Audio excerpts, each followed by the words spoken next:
오늘 시간에 하나님의 말씀은 요한복음 14장 1절입니다. 우리 다 같이 큰 목소리로 봉독하시겠습니다. 시작.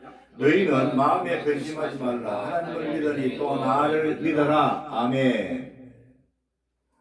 오늘 이 말씀을 보면 근심하지 말라. 그 다음에 하나님과 예수님을 믿어라.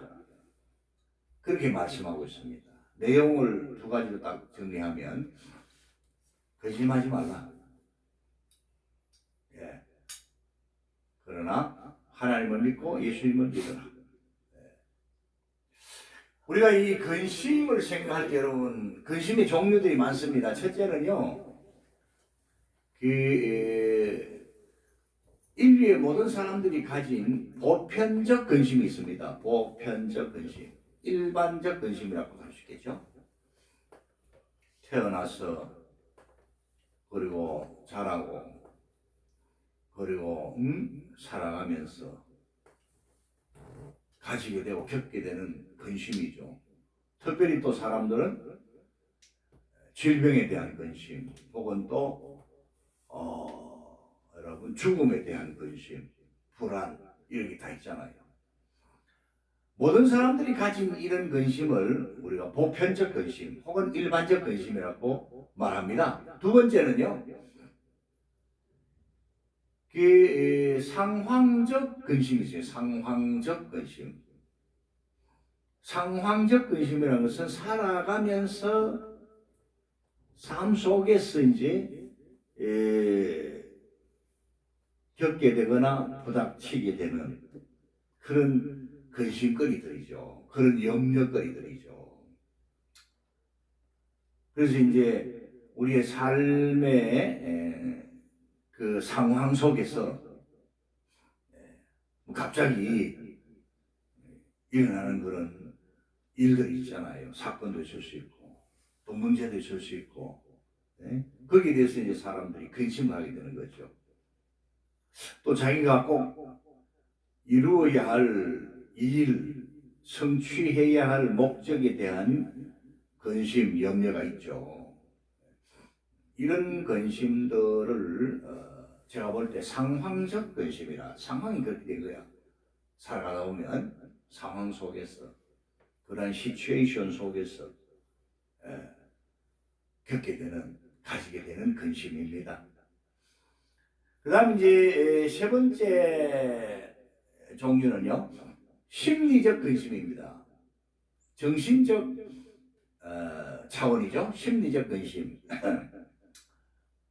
사람마다 이제 정신력이 강한 사람도 있고 좀 약한 사람도 있고 또 사람마다 또 어떻습니까? 그 정신적인 강약의 차이는 있겠지만 불안증이 있어요. 심하면 이제 문제가 되는 거죠. 심하고 반복적이고 지속적이면 그것이 이제 병이 될 수 있겠죠. 정신적인 병이 되겠죠. 정신계통의 병이 되겠죠. 심한 정신병은 조울증, 또 대인기피증, 공황장애, 여러 가지 있잖아요, 그죠? 여러 가지 이제 또 공포증, 여러 가지 있습니다. 그런 그 정신병들로 인해서 이제 고통 속에 있죠. 그런 정신병 걸리면 본인은 그런 걸 또 못 느낄 수도 있겠습니다만 그건 아주 심각한 상태죠. 정상적인 사람은 나도 혹시 정신병에 걸리지 않을까, 나도 혹시 늙어서 이제 치매에 걸리지 않을까, 이런 걱정을 할 수 있는 겁니다. 치매는 여러분 뇌의 구조의 어떤 문제로 결함으로 발생할 수 있겠지만 여러분 나타나는 현상은요 정신병하고 비슷하다 이 말입니다. 자, 그 다음에 이제 네 번째 근심은요 영적인 근심입니다. 영적으로 근심을 가진 사람들이 많이 있어요. 내가 하나님을 잘 섬겨야 되는데 내가 이런 죄를 지었는데 하나님 앞에서 내가 하나님의 말씀대로 살지 못했으니까 회개도 해야 되겠고 혹시 하나님께서 진노하지 않으실까 하는 그런 근심이 있을 수 있죠. 예. 또 알고도 육신이 연약해서 죄를 지었다. 마음으로 생각으로 뭐 짓는 죄도 죄잖아요. 그런 죄를 지었다. 또 행동으로 짓는 죄만 죄가 아니고요. 예. 그래서 하나님 앞에서 참 불안을 가질 수가 있습니다. 예. 사람이 여러분 연약한 존재거든요. 그래서 역적으로 불안할 수 있어요. 그리고 또 여러분 어떻습니까? 사람이 죽음으로써 끝나지 않고 내 영혼은 어떻게 될 것인가? 사후에 내 영혼은 어떻게 될 것인가? 천국과 지옥은 있는가? 뭐 이런 여러 가지 불안과 근심이 사람들에게 있어요. 이런 근심들은 영적인 근심이라 이렇게 부를 수 있습니다. 네 종류의 근심을 제가 말씀드렸어요. 여러분 보편적 근심, 그 다음에 상황적 근심, 그 다음에 심리적 근심, 혹은 정신적 근심, 그렇죠? 네 번째 영적 근심이 있어요. 자 이렇게 따져보면 근심과 불안이 없는 사람이 없습니다. 불안하기 때문에 근심이 생길 수가 있고 근심하기 때문에 불안할 수가 있어요. 그래서 이제 근심과 염려, 불안이라는 것은 다 한 쌍입니다. 따로 떨어지는 것이요. 다 한 쌍이고 하나로 연결되어 있어요. 그래서 근심이란 말과 염려, 불안 그렇게 포괄적으로 이해하시면 도움이 되겠고 아까 제가 말씀드린 대로 불안하기 때문에 근심이 올 수 있고 근심하기 때문에 불안이 올 수 있다. 상관관계가 있죠, 그죠? 네. 자 그렇게 이해하시면 되겠습니다. 그런데 이제 요한복음 14장 1절에 보시면 하나님의 명령이 두 가지로 나타나고 있습니다. 예수님의 명령이 두 가지로 주어지는데 하나는 하지 말라. 뭘 하지 말라고 명령하시죠? 근심하지 말라. 그렇죠? 네. 뭐 하지 말라는 명령을 우리가 부정적 명령이라 그렇게 말합니다. 그 하지 마라. 부정적 명령이야. 명령은 명령인데 하지 마라. 성경에 보면 그런 명령의 내용들이 많죠. 십계명도 보면 하라는 게 있고 하지 말라는 게 있잖아요. 그렇죠? 네. 그래서 하지 말라는 명령은 우리가 굳이 제목을 붙인다면 부정적 명령이다 하는 거 기억하시기 바랍니다. 부정적 명령.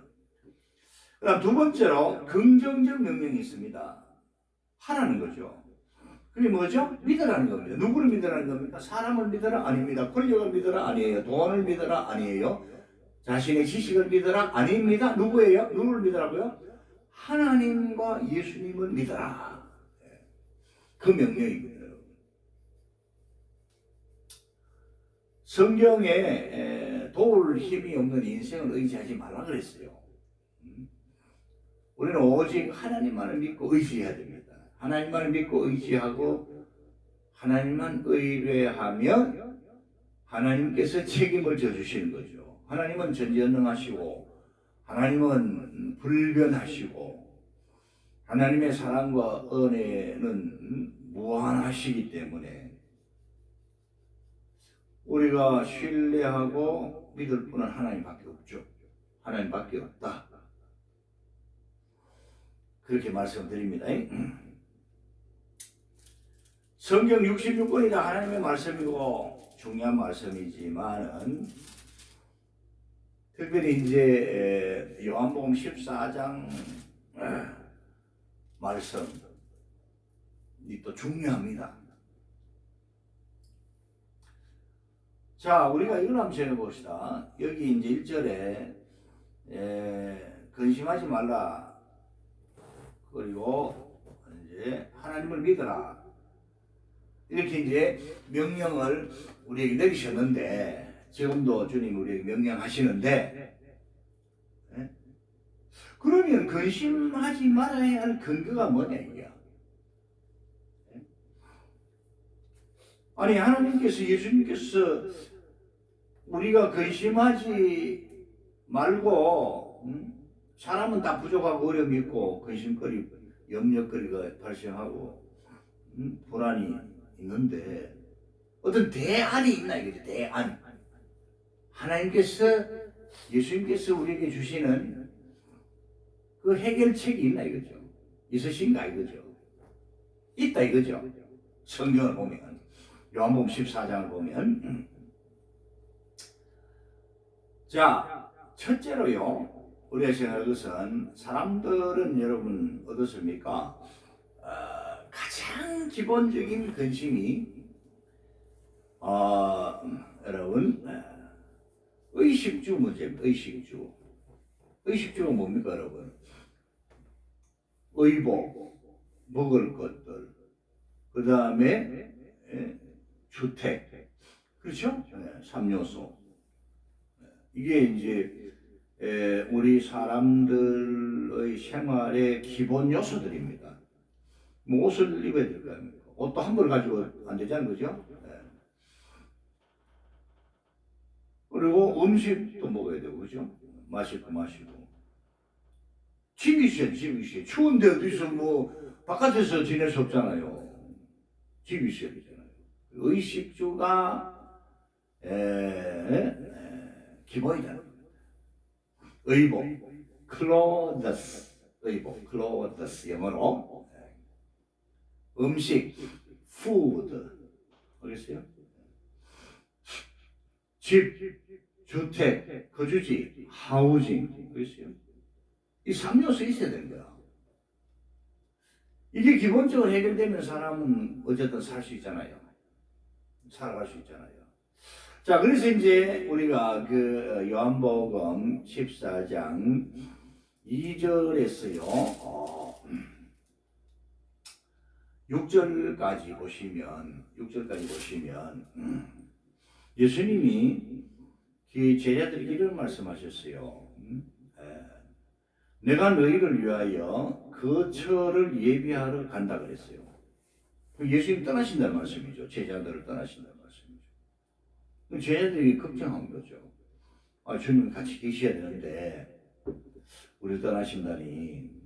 예수님은 이제 이미 이때의 십자가의 대속의 죽으심과 그리고 3일 만에 부활, 그리고 성천하실 것을 다 염두에 두시고 하신 말씀입니다.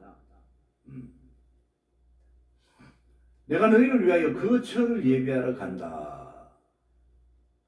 그러니까 이제 제자들 중에 이제 근심이 생긴 거죠. 제자들이 근심을 하게 된 거죠. 그리고 예수님이 계속 이런 말씀하셨어요. 가서 너희를 위하여 거처를 예비하면 내가 다시 와서 너희를 내게로 영접하여 나 있는 곳에 너희도 있게 하리라 그랬어요.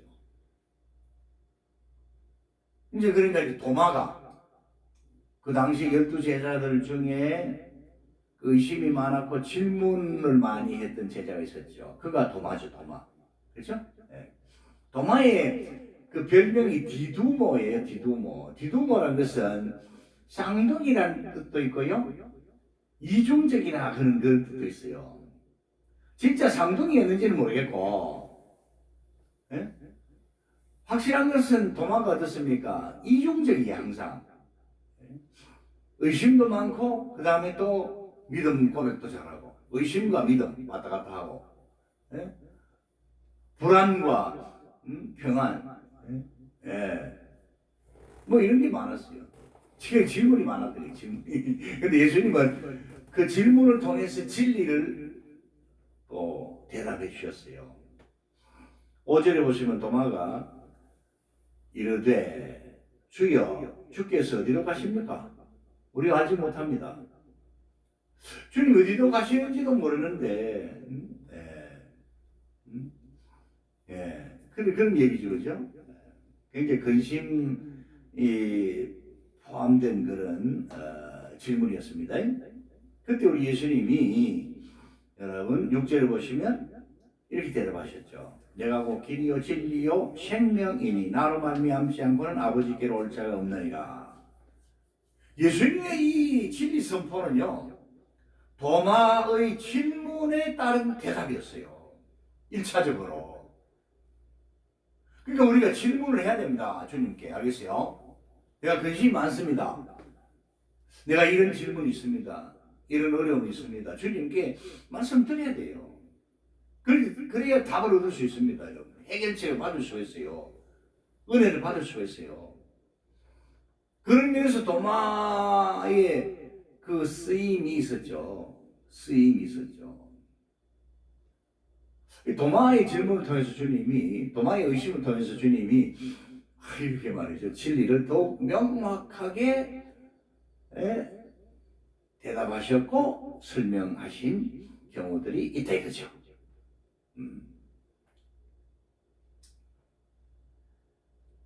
이 유명한 말씀 아닙니까? 내가 곧 길이요 진리요 생명이다.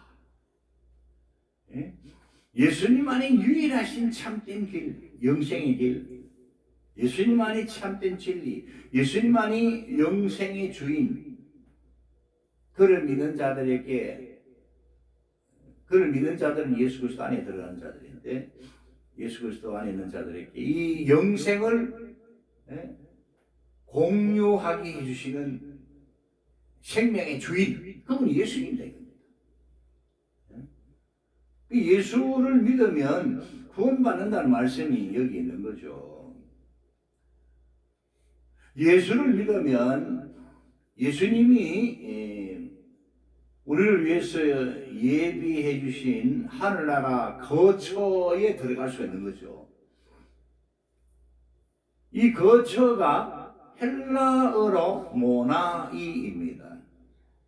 그럼 다 같이 따라해 보실까요? 모나이 시작. 모나이.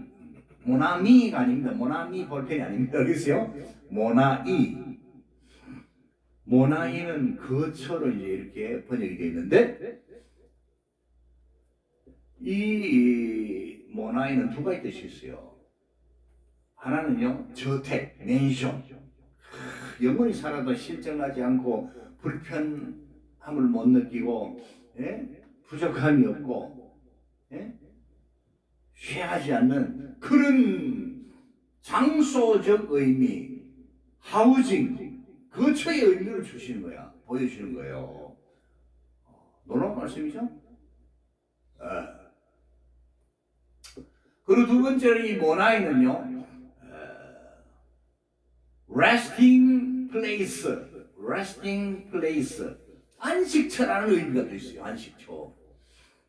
그냥 잠깐 이렇게 휴식을 취하는 그런 장소가 아니고 영원한 안식처.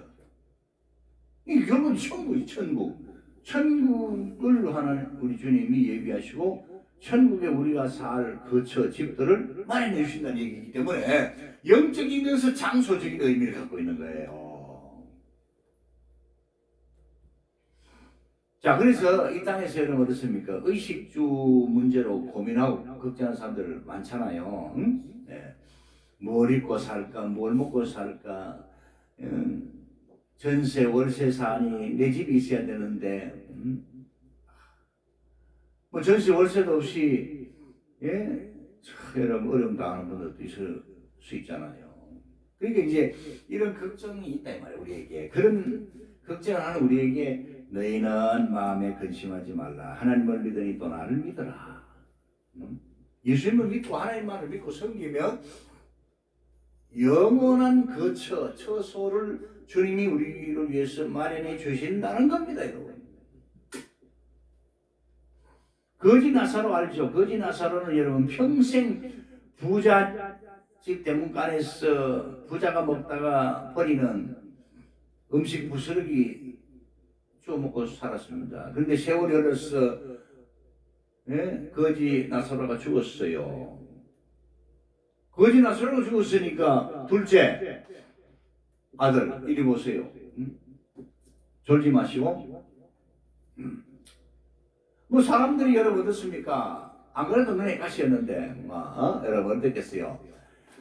쉽게 표현하자면 그저 떼기에 둘둘 그 시체 말아가지고 어디 아무데나 갖다 묻었겠지, 그죠? 예. 어디 아무데나 갖다가 장례질 했다고 볼 수도 없죠. 묻어버리죠.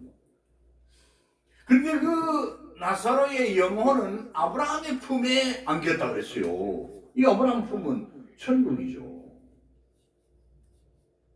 예? 물론 요한복음 14장 여러분 2절에 내 아버지 집에 갈 곳이 많도다. 내가 너희를 위하여 그 처를 예비하러 가노니 이래 말씀하시는데 그 처를 예비한다는 말씀은 좀 더 이제 설명이 필요합니다, 여러분. 그래서요. 이게 이제 더 천국의 진행 과정을 볼 때에 최종적 단계인 새하늘과 새 땅, 새 예루살렘 성과 관계가 되는데 그것까지 내가 지금 설명할 시간이 없습니다, 여러분. 포괄적으로 말씀드립니다. 여기 말씀하시는 그 천국입니다. 할렐루야. 믿으시면 아멘 합시다. 아멘.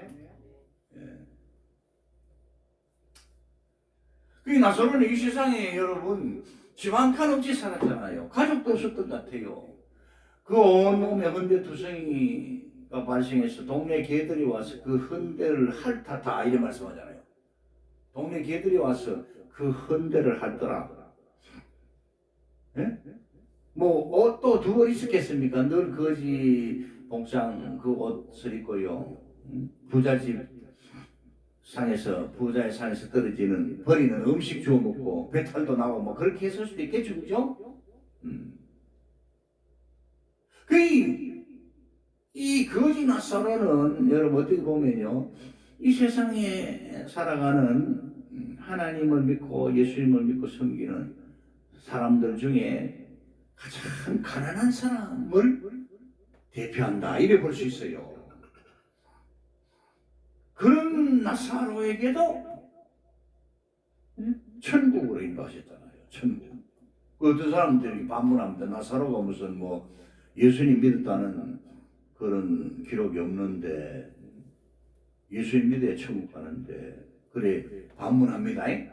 근데 나사로라는 이름 속에 그리고 아브라함의 품에 안겼다는 말씀 속에 이 나사로가 참 믿음을 가진 걸 우리에게 보여줘요. 나사로는 구원을 바라는 그런 의미를 갖고 있거든요. 그리고 아브라함의 품에 안겼다는 말씀은 아브라함의 믿음을 따랐다는 말씀이에요. 왜 이 부분을 놓치는지 나는 모르겠어요. 아브라함의 품에 안겼다는 말씀은 믿음의 조상 아브라함의 믿음의 계보를 따라서 아브라함이 가졌던 그 하나님에 대한 믿음, 하나님을 향한 믿음. 아브라함은 구약 성도이기 때문에 오실 예수님에 대한 믿음을 가진 거예요. 그 믿음을 나사로 가진 거예요. 그럼 나사로는 구원밖에 부족함이 없죠. 그러면서 이제 이 땅에서 예수 믿고 하나님 섬기는 하나님의 자녀들 중에 나는 생각해 볼 때 나사로보다 더 고통스럽고 어려운 사람이 있겠나 이런 생각이 듭니다. 그렇죠? 그렇잖아요. 나사로는 가족도 없었어요. 볼 때 성경 문맥으로 볼 때 알겠어요? 거지였습니다. 집 한 칸 없었어요. 그게 거처가 어디였습니까? 바깥. 그 부잣집 대문간에 있잖아요. 그렇죠? 온몸에 헌데투성이인데 그 병이 뭐였겠어요? 아주 더러운 병, 무서운 병이었겠죠. 고통스러운 병이었겠죠. 그러니까 진물도 나고 막 이러니까 동네 개들이 와가지고 혀로 핥은 거 아니겠어요? 어떻게 보면 나사로는 여러분 너무너무 불쌍한 사람이야. 최고 가난한 사람, 최고 인간적으로 볼 때 불쌍한 사람이었다. 그렇죠? 그런 나사로에게 주님은 참된 거처, 우리가 생각하는 이런 하우징, 집 정도가 아니고 영원한 안식처, 영생하는 곳, 부족함이 없는 그곳, 천국의 처소를 주님이 예비해 주셨으니까 일단 거기 들어갔으니까, 낙원에 들어갔으니까. 네? 나사로는 복받은 사람이죠. 만약 여러분들 이게 말이죠, 그 나사로가 예? 그 있었던 그 집 대문간에 그 주인은 뭐 좋은 옷 입고 날마다 파티하고 잔치하고 여러분 부족함이 없이 살았어요. 죽었을 때도 많은 사람들이 와가지고 조문해줬고 거창한 장례식을 치렀습니다, 여러분. 네? 자, 그런데 선택을 해봐라. 나사로가 될래? 그 부자가 될래?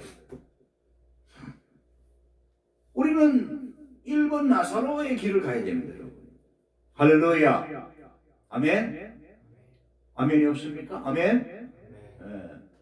이 땅에서 뭐 아무리 잘 살고 예수님 없이 하나님 없이 살다가 지옥 떨어지면 이 땅에서 살면 100살이라고 할 때 저 세상에서 살면 영원하잖아요. 천국에서 영생 복락을 누리든지 아니면 지옥에서 영벌을 받든지. 알겠습니까? 그럼 우리가 선택해야 할 믿음의 길은 분명하다 이거지. 그래서 물론 이제 우리가 이 땅 살면서 하나님 주시는 건강 장수, 가족들의 평안, 좋은 직장, 또 하나님께서 물질도 많이 주시고 하면 감사하죠. 할렐루야. 그렇게 되기를 원합니다. 그러면 그 물질을 가지고 나 혼자만 써야 되느냐? 아니다 이거지. 주님의 일을 위해서, 교회를 세우는 일을 위해서, 복음을 전하는 일을 위해서 하나님께 드려야 된다 이거지. 할렐루야. 네. 주님이 근심하지 말고 하나님만 믿어라. 예수님 자신을 믿어라. 이렇게 말씀하신 거예요. 근거가 있죠? 근심하지 말라는 근거가 있죠? 믿음의 확실함이 있죠? 네. 두 번째로 여러분들 우리가 생각할 것은요. 우리가 그 서론에서 제가 말씀드린 대로 네 종류의 근심들이 있고 불안하게 살아가는데 해결책이 있나 이거죠. 두 번째 생각은 기도로 해결책을 찾아가는 겁니다. 우리 요한복음 14장 13절에서요 15절까지 우리 다 같이 차에서 큰 소리를 공동하겠습니다. 13절 요한복음 14장 13절에서 15절까지 시작. 너희가 내 이름으로 무엇을 구하든지 내가 행하리니 이는 아버지로 하여금 아들로 말미암아 영광을 받으시게 하려 함이라. 내 이름으로 무엇이든지 내게 구하면 내가 행하리라. 너희가 나를 사랑하면 나의 계명을 지키리라. 아멘. 이 기도하라는 말씀 아니면 그죠?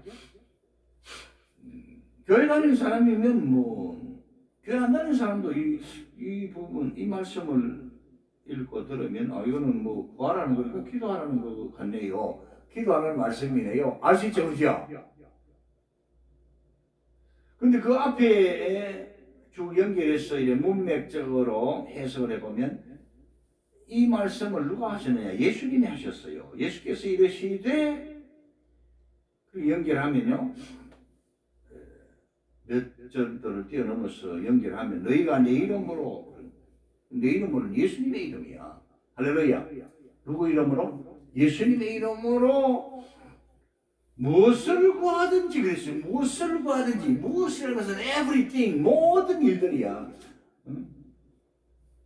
아까 네 종류의 근심이 있었잖아요. 보편적 근심, 그렇죠? 상황적 근심, 심리적 근심, 영적 근심. 근심하지 말고 기도하라 이거야. 근심의 문제들을, 염려의 보따리들을 다 주님 앞에 가져와서 주님께 엎드려 기도하라는 얘기야. 할렐루야. 예수님의 이름으로 간구하라는 얘기야. 우리 첫째, 둘째, 셋째, 우리 며느리 다 말이죠. 저와 또 제 아내, 여러분, 모든 사람들이 말이죠. 근심, 염려의 문제를 주님 앞에 가져가자 이거야. 그래서 기도하자, 기도하자. 할렐루야. 따라합시다. 기도드리자. 그럼 분명히 말씀하시잖아요. 너희가 내 이름으로 무엇을 구하는지 그랬잖아요. 무엇을, everything. 에? 모든 겁니다. 뭐 크고 작은 모든 일들, 예? 모든 것들을 구해라 이거죠. 그러면 주님이 전지전능하신 주님이 예수 그리스도께서 행하신다, 행하리니 응답해 주신 거예요. 응답에는 네 종류가 있다 그랬습니다. 기도 응답에 네 종류가 있다 그랬습니다. 여러분 아시죠? 첫째 뭐예요? yes, 내가 구하는 대로 주시는 거. 둘째 뭐예요? that, 나는 이걸 구했는데 주님은 다른 걸 주시는 경우. 그 감사해야 됩니다. 알겠어요? 내가 구하는 것만 응답이 아니에요. 주시는 것만 응답이 아니에요. 다른 거 주셔야 알겠죠? 강도사님 아시겠어요? 셋째, wait, 기다리래. 이게 지금 당장 안 주시고 나중에 주시는 거야. 네 번째 어떤 응답이 있죠? 노도 이거 큰 응답이에요. 주님이 거절하시는 것은 하나님 뜻에 맞지 않고 하나님 영광에 맞지 않고 우리에게 유익하지 않기 때문에 안 주시는 거예요. 나는 그게 필요한 것 같지만 내 생각은 하나님 영광에 살 것 같지만 주님의 뜻이 아니다 이게야. 노가요 굉장히 깊은 뜻이 있습니다. 할렐루야. 반드시 주님이 노의 응답 뒤에는요 말씀을 통한 깨달음과 위로와 더 큰 은혜를 주시고 그런 연단을 통해서 나와 같이 금식 기도하고 오랫동안 기도했는데도 노의 응답을 받은 자들을 가르치고 위로할 수 있는 영적 파워가 생긴다. 할렐루야. 이 네 가지 응답을 생각하면 믿음으로 예수님의 이름으로 성령님 안에서 하나님 아버지께 기도드리면 응답 받지 못하는 게 없다 이거야. 할렐루야. 그 근심하지 말아요. 근심하지 말아요.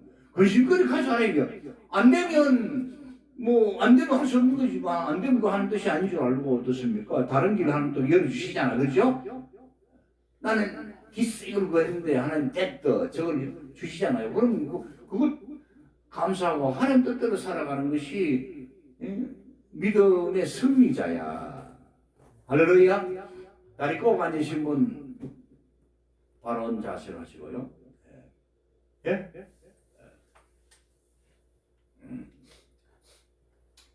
믿으시면 아멘 합시다. 아멘.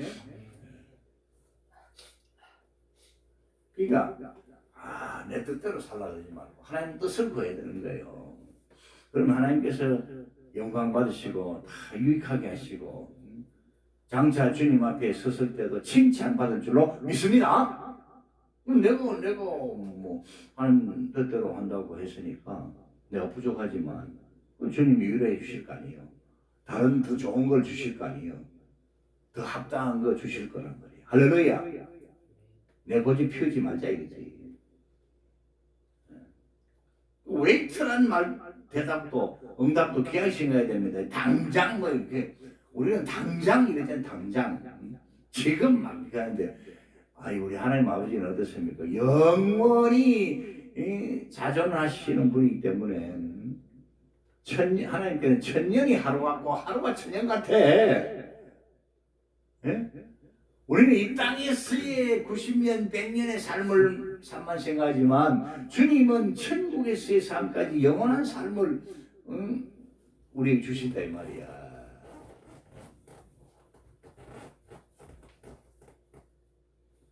자, 그렇게 해서 아버지께서 영광을 받으신다 그랬어요. 아버지께서 영광을 받으신다.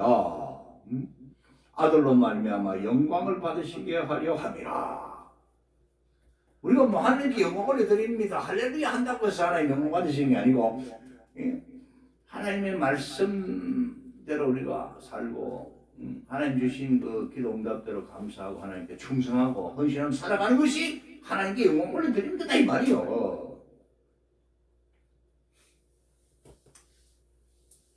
13절의 말씀을 14절에 가서 반복하고 있습니다. 내 이름으로 무엇이든지 내게 구하면 내가 행하리라.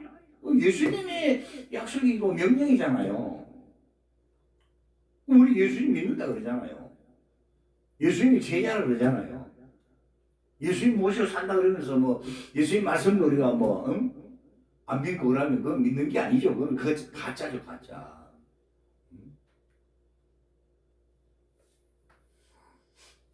두 번 반복해서 하시는 것은요, 강조예요, 강조. 반드시 내가 들어준다는 거예요. 네 가지 기도 응답 중에 하나 주신다 이 말이에요. 그래서 아버지께서 예수님을 통해서 영광 받으시고 우리를 통해서 영광 받으신 거예요. 예수 그리스도 안에서 우리를 통해서 영광 받으시는 거예요. 믿으시면 아멘 합시다. 아멘. 자, 그런데 이제 우리 기도 생활과 기도 응답과 직결시켜서요, 놓치면 안 되는 말씀이 15절에 나옵니다. 15절을 다 같이 한번 더 공부합시다. 시작. 너희가 나를 사랑하면 나의 계명을 지키리라. 하나님의 계명, 예수님의 계명, 주님의 계명이 뭡니까? 모세를 통해서 주신 10계명 외우셔야 됩니다. 알겠죠? 그리고 우리 예수님이 세 계명 우리에게 주셨잖아. 너희는 어떻게 하라고요? 서로 사랑하라. 강조점이 두 군데 있습니다. 너희는 서로, 여기 서로 하겠어요. 서로 어떻게 하라고요? 사랑하라 이렇게 된 거야. 아내가 남편 보고 당신이 나를 먼저 사랑하시오 이게 아니고요. 남편이 아내에게 당신이 먼저 나를 사랑하시오가 아니고 서로 사랑하라. 다 같이 한번 따라합시다. 서로 사랑하라. 시작. 서로 사랑하라. 주님을 사랑합니까? 그러면 주님의 이 계명을 지켜야 됩니다. 열매로서 그들을 안다고 했잖아요. 열매로서. 네? 말로서 그들을 아는 게 아니고요. 삶과 열매로서 그들을 아는 거예요. 그리고 살지 못했으면 회개하고 돌이켜야죠. 회개는 축복입니다, 여러분. 회개는 새로운 출발입니다, 여러분. 회개는 은총입니다, 여러분. 은혜입니다. 그래서 우리가 13절에서 15절까지를요, 연결해서 봐야 됩니다. 알겠죠? 무엇이든지 구하라. 우리 주 예수 그리스도의 이름으로 아버지께 구하면 예수님이 약속하셨잖아요. 내가 주겠다. 행하겠다. 그래서 아버지께서 영광을 받으신다. 할렐루야. 그러면서 동시에 뭡니까? 하나님을 사랑하느냐? 예수님을 사랑하느냐? 그러면 나의 계명을 지키라. 하나님의 계명을 지키라. 예수님의 계명을 지키라는 겁니다. 믿습니까? 네. 너무나도 명확한 말씀이야. 10계명도 딱 요약하면 하나님 사랑하라, 이웃을 사랑하라, 딱 두 가지요. 예수님 딱 그 요약해 주셨잖아요. 크고 첫째 되는 계명은 네 마음과 뜻과 정성과 목숨을 다하여 주 너의 하나님을 사랑하는 것이다.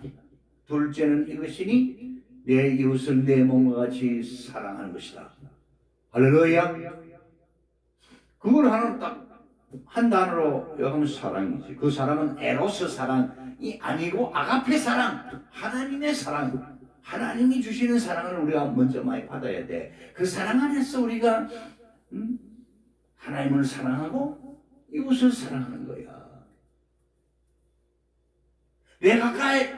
나를 기준으로 해볼 때 가장 가까운 이웃은 내 아내, 내 남편, 우리 자식들, 형제들 이렇게 되나가는 거야. 순서가. 알겠죠? 촌수도 그렇게 이제 벌어지잖아요. 그렇죠? 나 이외의 모든 사람이 다 이웃이야. 가장 가까운 이웃이 부부고 부모고 형제간이고. 알겠어요? 그리고 이웃이야 더 나가서 인류고. 알겠어요?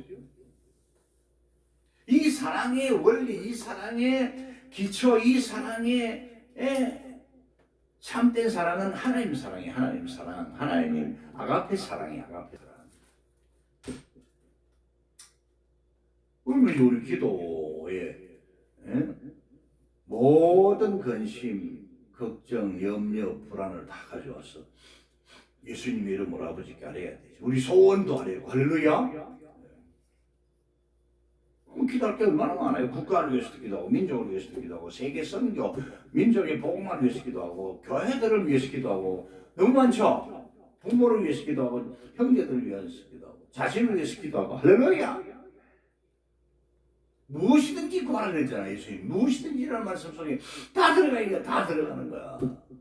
창조주 하나님의 창조 안에 있는 우리들, 그 모든 것들 다 들어가는 거야. 할렐루야.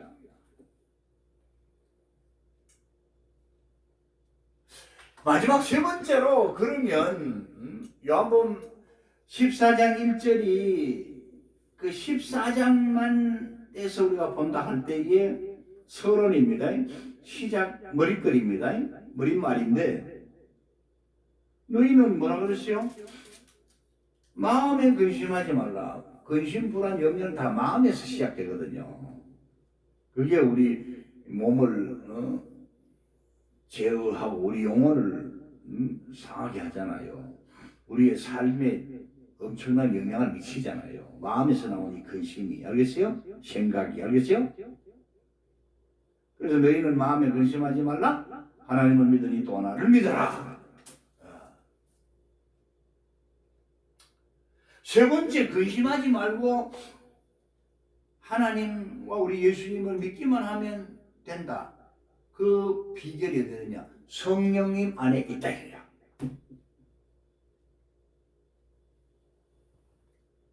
16절에서 18절까지 다 같이 올라갑니다. 시작. 내가 아버지께 구하겠으니 그가 또 다른 보혜사를 너희에게 주사 영원토록 너희와 함께 있게 하리니 그는 진리의 영이라. 세상은 능히 그를 받지 못하나니 이는 그를 보지도 못하고 알지도 못함이라. 그러나 너희는 그를 아나니 그는 너희와 함께 거하시며 또 너희 속에 계시겠습니다. 내가 너희를 고아와 같이 버려두지 아니하고 너희에게로 오리라. 아멘. 예수님의 약속이 있습니다.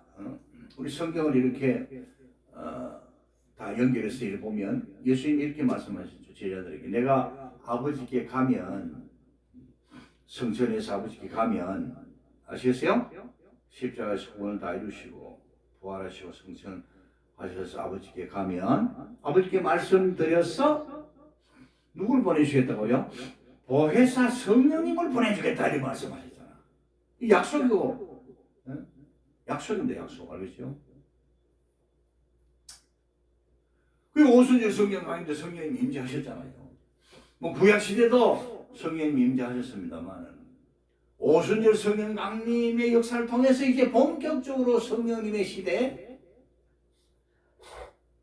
성삼일체 하나님이 이루어놓으신 창조와 구원의 복음을 하나님의 택한 백성들에게 일일이 가져다 주시는 성령님의 그 구원 사역의 적용. 알겠어요? 본격적으로 시작된 거야. 이스라엘 민족을 넘었어. 팔레스타인 지역을 넘었어. 땅끝까지 복음이 전거되게 하시는 거야. 이 역사를 누가 감당하시냐? 성령님이 하시는 거예요. 할렐루야. 본격적으로 시작된 걸 의미합니다, 여러분. 이 오순절 성령 강림의 역사는 구약시대도 성령님이 오셨어요. 창조하실 때도 성부 하나님이 계획하시고 성자 예수님, 그러니까 말씀이 만물을 만드시고 성령님이 그 만물의 질서와 생명을 부여하셨어요. 주셨어요. 알겠어요? 지금도 만유를 붙잡고 계시잖아요. 할렐루야.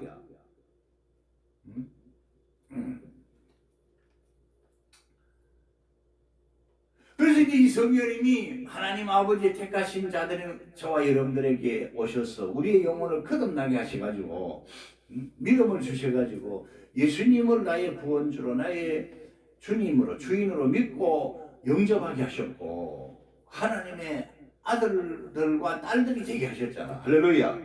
성령님이 이들을 우리에게 가르쳐 주신 거야. 우리 안에서 일으키신 구원의 적용과 구원의 역사, 생명의 능력이야. 할렐루야. 성령님은 저와 여러분들의 영혼 속에 오셔서 떠나지 않으셔. 그걸 이제 성령의 임재, 성령님의 내주하심 이렇게 부르는 거야. 성령님은 안 떠나셔. 비록 내가 죄를 생각하고 죄를 지어도요, 성령님은 안타까워하시고 탄식하시고 나를 위해서 기도하시고 말씀으로 깨닫게 하시고 책망하시고 작은 징계나 이런 걸 통해서 때리셔가지고 깨닫게 하시고 회개하게 하신다 이 말이야. 할렐루야. 뭐 징계는 큰 것도 있고 작은 것도 있겠지만 하나님 뜻대로 그 사람 지은 죄에 따라서 뭐 다를 수 있겠지만 하나님 사랑하는 자에게 징계를 주시는 거야. 말씀과 은혜와 징계로서 우리를 다스리시는 거야. 성령님이 다스리시는 거야. 예수 그리스도의 이름과 권능으로 다스리시는 거야. 할렐루야. 그 때문에 우리는 예수 그리스도 안에 있는 거야. 우리는 성령님 안에 있는 거야. 성령님의 감화감동하심과 은혜 가운데 능력 가운데 인도함을 받아 하나님께로 나아가고 있는 거야. 그렇기 때문에 모든 근심과 걱정을 우리가 하나님 앞에 예수 그리스도의 이름으로 기도 드릴 수 있고 성령님 안에서 위로받고 말씀으로 위로를 받고 통치를 받고 우리의 마음을 재정립하고 다스리고 새롭게 깨달음으로써 우리 하나님 아버지가 원하시는 믿음의 길로 하나님께로 푯대이신 우리 예수 그리스도를 향해서 나가는 거야. 할렐루야. 여튼 걱정하지 말아야, 근심하지 말라 이겁니다. 그렇죠? 우리 예수님이 뭐 아무 근거도 없이 뭐 해결책도 없이 너희는 마음에 근심하지 말라 이렇게 말씀하신 게 아니고 완전한 해결책, 완전한 은혜, 완전한 능력을 주시면서 천국을 주시고 기도의 명령과 약속을 주시고 걸어가시는 성령님, 하나님의 영이시고 그리스도의 영이신 성령님을 보내주셨기 때문에 근심하지 마라, 염려하지 마라, 불안해하지 말고 어떻게 하라고요? 하나님을 믿으니 또 예수님을 믿어라. 할렐루야. 이상으로 오늘의 설교를 마치도록 하겠습니다. 자.